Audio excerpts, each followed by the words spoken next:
Hey everyone. So in this video, we will be discussing about the Tekton triggers and we'll be implementing it to verify if there's any push event for our GitHub repo, then how the pipeline run triggers. So yeah, in the same repository, there's a separate directory triggers. So inside this directory, we are having multiple YAML files that we have to apply in our cluster. So for example, let's start with the RBAC one. So like for the security perspective, I have created this particular YAML file to limit the role to specific service account. Otherwise, if you follow the official Tekton documentation, you don't need to apply that much RBAC. Very like simple configuration is provided in the documentation, but I have gone ahead with a different approach. So basically in the default namespace, I'm creating a service account that will be getting used by the event listener.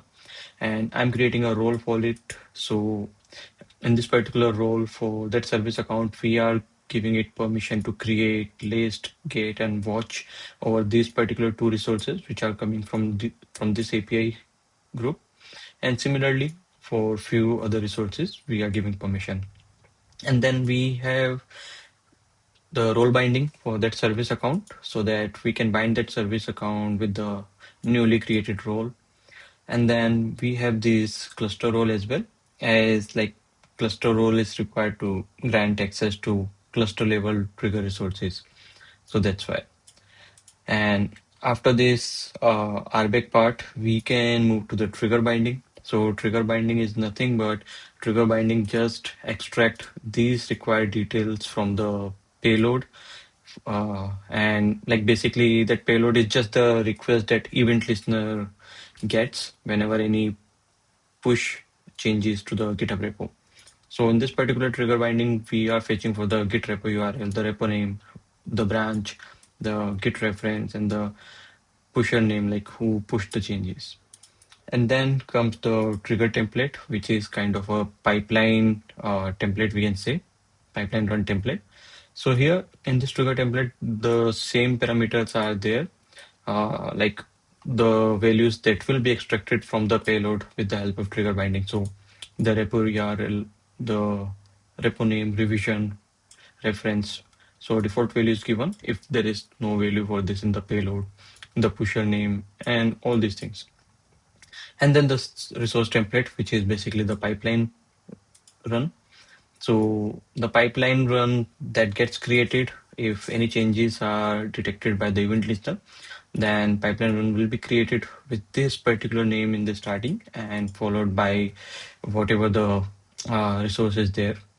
And then in the spec section of the pipeline reference, like basically which task will be triggered by it. So like exactly which pipeline is there that needs to be triggered. So we are using the older pipeline, which is already there.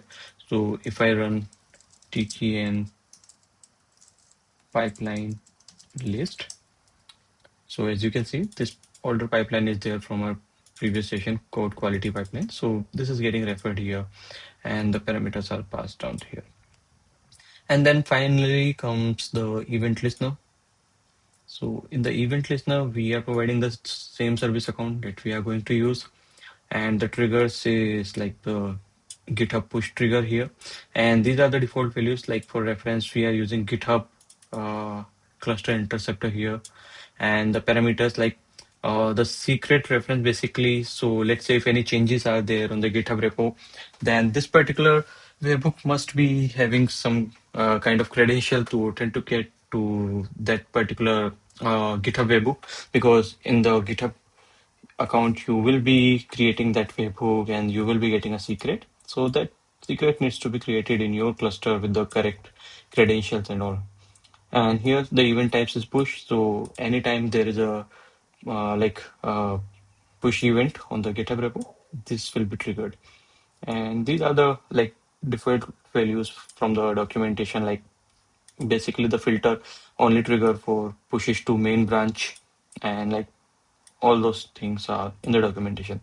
And then the bindings, so the name of the trigger binding that we will be creating and the template, which is the trigger template. And then comes the secret for the webhook secret. So in this particular demo, we are not having an actual GitHub repo set with the webhook, but it's a kind of simulation where we will be sending the request to the webhook manually with curl command to ensure like there is a dummy request and due to which the pipeline run is there. So let's start with the particular demo. Let me open the reference guide first, and in the trigger section, so we need to apply this particular YAML first. So basically we have to install the triggers and interceptor CRD in our cluster. So I'm already on my terminal. Let's run this command first. So trigger part is done. Let's install the interceptors as well. Right, and we can check for all the pods. So as you can see, triggers related pods are coming up right now in the project.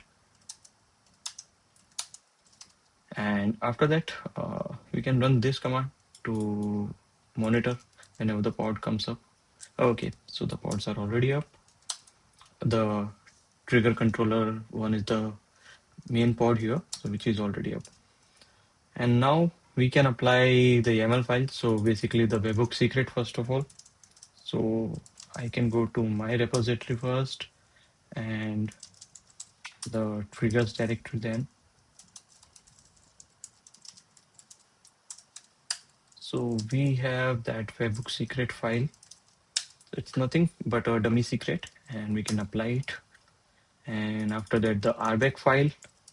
So that RBAC file contains the cluster role bindings and all those things. So we can apply this one. And then the trigger binding. So trigger binding is having whatever things needs to be extracted from the payload. So trigger binding is also applied. And then the trigger template, which is like the template for the pipeline run. This is also done. And now we can finally apply the event listener, which is the main component here. Okay, so event listener is also applied, and now we can verify the pods are there or not. So if you see the GitHub push listener is coming up,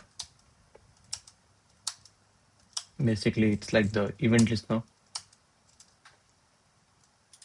and this event listener will become available only when that particular pod comes up. So it's still showing 0 out of 1. Will take some time to become ready.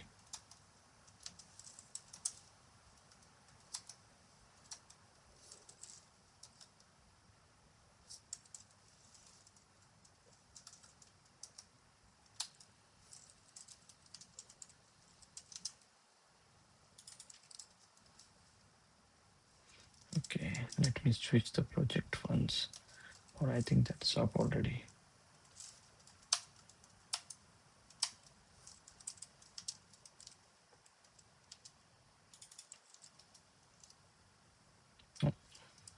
I think it's still pulling something maybe. Let's check the logs. Okay, it is still pulling the image.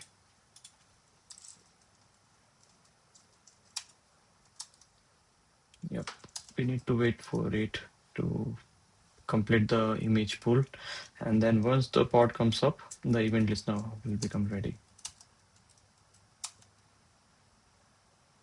Yep. It's already okay. So the image pull completed and the pod is up now. And we can check the status of event listener. It's also available now. So now what we can do, we can do the port forward for this event listener because we will be sending a curl request to it to generate a like dummy push event so that pipeline run can be there.